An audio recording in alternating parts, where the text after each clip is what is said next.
How can we make sure God isn't someone who we're separated from during COVID-19? Well, our question for today, guys, how can I stay close to God during COVID-19? With social isolation in place, we can't be at school seeing everybody there. We can't be at church seeing everyone there. We can't be at youth group. We can't be at sports.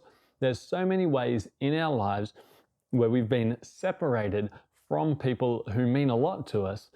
And so the question is, how can we make sure God isn't someone who we're separated from during COVID-19? How can we get closer to Him and maybe even end up closer to Him than we ever were before this all happened?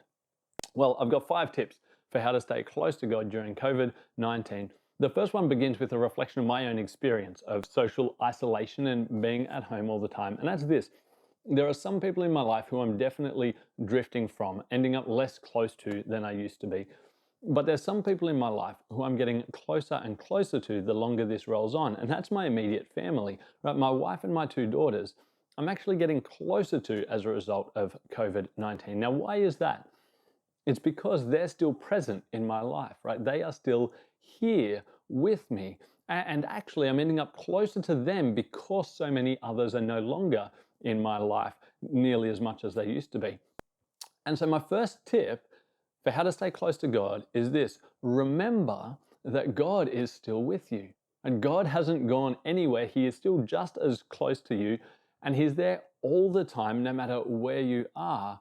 And maybe the fact that so many other people and programs are out of your life at the moment might even create some space where you can spend more time with God and end up even closer to Him. The second tip kind of rolls out of that, and that's this: that if there was someone sitting in this room with me or in that room with you, and minute after minute, hour after hour, maybe day after day, you didn't say a word to each other, that would start to get awkward, right? What is it we do when someone's present with us? We talk to them. And so how is it that you can stay close to God? Talk to Him. Make prayer a priority in all of this time that we've gotten with all of these anxieties that we have as a part of COVID. And part of that will just be spontaneous little chats with God whenever it crosses your mind. And that's a wonderful thing to do. But can I suggest that maybe you'll have a chance to do something deeper than that and actually spend some extended time in prayer. Plan it into your day before the day even begins, to spend an hour, maybe even more, in prayer. Not a quick chat with God, but a D&M with Him. Go outside, sit under a tree, take a book to journal your thoughts, and have some really good quality time with God. Now, if you're talking to Him like that, you want to be listening as well, don't you? You want that conversation, that two-way communication with God to stay close to Him. So the way you're going to do that is by spending time in His Word. Right? And again, maybe not just a quick kind of verse of the day, but do you have some opportunities to invest deeply in your knowledge of God's Word? Pick a book of the Bible and decide that by the end of COVID, you want to be an expert in that particular book. Build some disciplines into your life of regular, deep study of God's Word. So remember that He's close. Talk to Him. Listen to Him through His Word. Fourth thing I'd suggest is maybe think of something new that you can add to your faith, to your relationship with Him. If you are studying a particular book of the Bible, maybe you track down a commentary on that book, something someone else has written to help you out. Maybe you start listening to a podcast. Contact us if you want some suggestions of some great podcasts you could be listening to. Maybe you're creative and you want to do some art and some drawings as expressions of your relationship with God, and that'll add some life and vitality to your faith and relationship with Him. Maybe you're musical and you want to write a song or learn some songs to play or listen to music and sing along with them.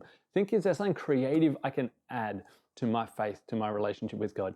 And the fifth tip after those ones that I would suggest, if you need to be encouraged in your faith, the key to being encouraged in your faith is find somebody who needs to be encouraged and encourage them. Now, this is what Paul writes at the start of Romans. He's writing to this church who he hasn't been around for ages, and he says, I long to see you, right? Anyone feeling that? You long to see your Christian brothers and sisters. Here's why. He says, that you and I may be mutually encouraged by each other's faith. That's Romans chapter 1, verse 11 and 12. Mutually encouraged by one another's faith. That is, when we encourage each other, it goes both ways. When I encourage you, I get encouraged myself. When you encourage me, you get encouraged yourself. And so if you need encouragement, don't sit back and think, how can I be encouraged? Think outwards and think, who can I encourage? Who can I send a Bible verse to? Who can I offer to pray for? Who can I check in with and encourage them so that that encouragement bounces back and encourages me as well? 5 tips to getting closer to God during COVID. Firstly, remember that He is still just as close to you as He has ever been.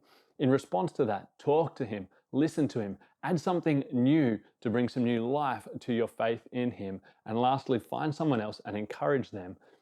And I think if we do those 5 things, we're going to come out of COVID closer to God than we even were when this all began.